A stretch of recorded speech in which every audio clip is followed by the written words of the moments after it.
Hello, students. Michael Sanchez here. We're having a great discussion on just students that maybe start playing the violin at a later age. And, a common question that I get from people calling me on the phone saying, am I too old to start playing the violin?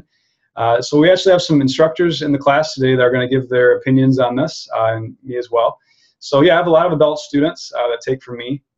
A lot of them start without any experience playing the violin, and most of them ask me that question. And certainly you have to start somewhere, and it doesn't make a difference if you're starting playing the violin at age 5 or at age 70.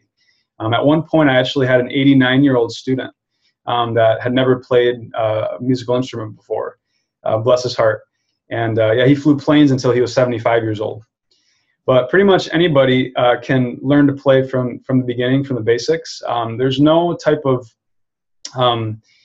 disadvantage, I would say, that a student would have at an older age. It's all about fundamentals. For example, like if your hand is too low, you might think that it's that your hand isn't strong enough, but really it's just that you're not setting yourself up in the right position. I found that with a couple of my adult students. Just they came to me after taking lessons with somebody else, and they came to me, and I just did a few things, a few adjustments with them, and they were able to do just fine. So if you have some sort of blurry thought of that, you're not doing as well because you're an older adult, I would take that out, because anybody can learn how to play the violin. So I'd like to hear from Thornton Klein, a published author. He's going to hopefully give his take on this concept. Well, I kudos to you and everything. I agree very wholeheartedly that you can start at any age. The oldest I've had, not as old as the ones you have, but retired nurse, was 76 years old, but I have quite a few adults that I teach that come to the college and study with me, or at my studio in Hendersonville, Tennessee, and I always encourage them. I say, read that book. It's Never Too Late by Peter Holt. I also have them read The Way They Played. But really, it's true. It's a matter of the principles, understanding the principles, like you say, the hand positions and things like that, and using proper techniques and all. There are people that think that their hands are too stiff, and there are people that do have, arthritic conditions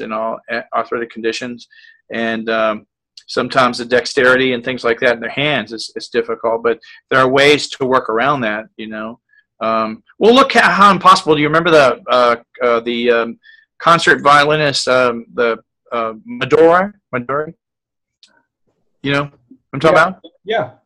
Okay. Well, if you've ever seen her hands are petite, very petite, and it's very difficult to stretch those, but yet they're still, with the right proper teacher and the techniques and everything, you can accomplish amazing things that you didn't realize you could do. See what I'm saying? And so, and with patience, it's a process. Michael, when you were talking about it, it really is a process. The whole thing is you've got to be patient, a lot of patience. And that's why we also need patient teachers too. I know you are, Michael. I know, a patient teacher, and we've got to take in small steps too, and not to get too far above what we can do at one point, and our ability. Absolutely. Thank you, Thornton. Stephen, love to hear about your teaching of older adults, retirees, anybody that's decided to play at a later age. What's your experience and thoughts on that? Yeah, I've done that many times, and I would say that the greatest danger for an adult is that they're in charge of their own time management, which means sometimes they're terrible quitters. At least with the kids, there's somebody else managing their time and their experiences. So we can get them to persist and stick through the hard times a little easier than we can with adults.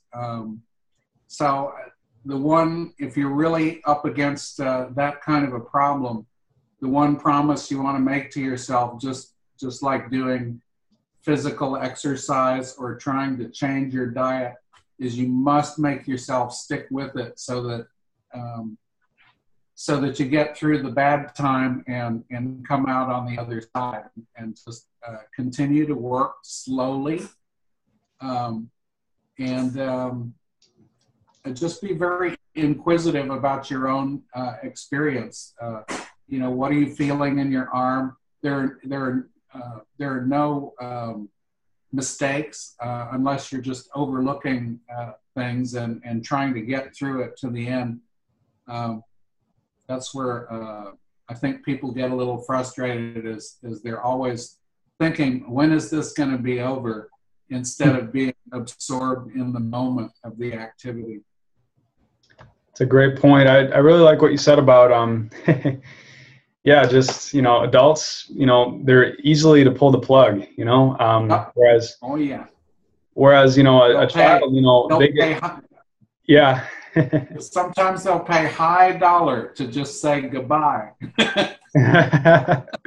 That's true. Well, that's what we're in the business to do, right, Stephen? To have them hopefully continue. So yeah, it takes two sides of that too. Yeah, having a patient teacher and helping them out through the process. But yeah, I mean, I tons, you know, not just adults but kids. You know, everybody gets frustrated on the violin or any musical instrument.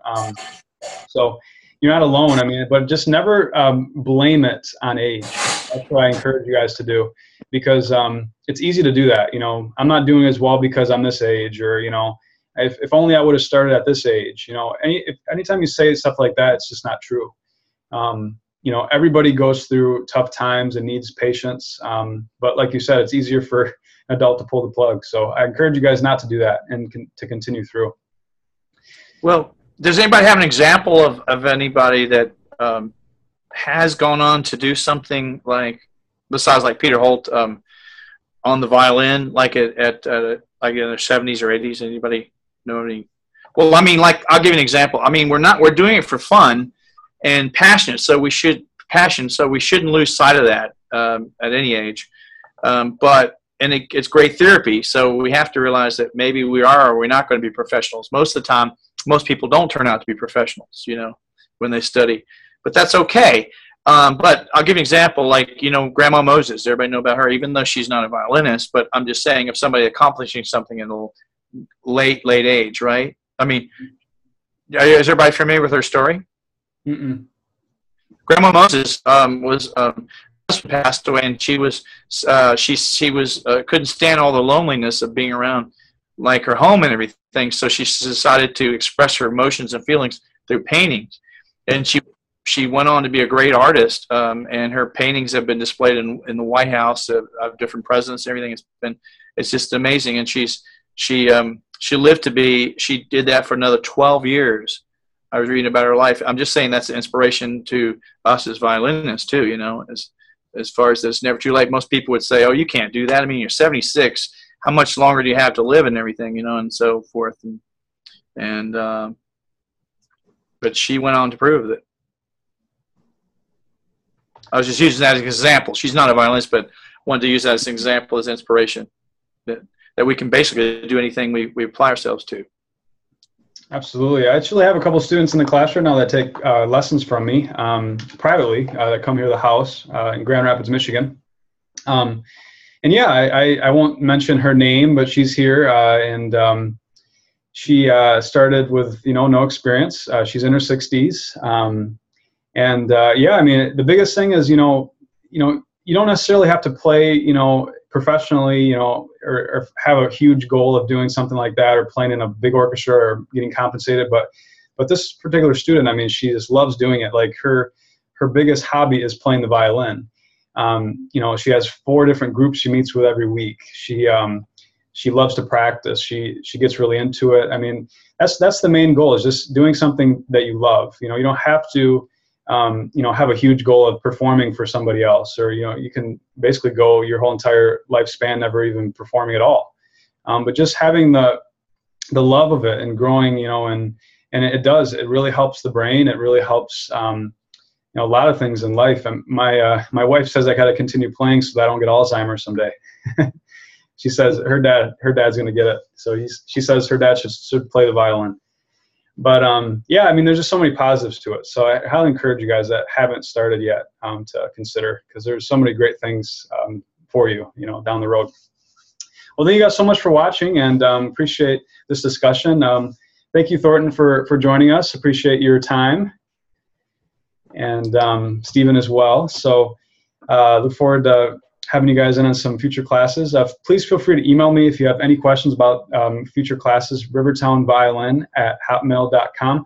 I'm going to be posting some new classes and some courses going into September 2014.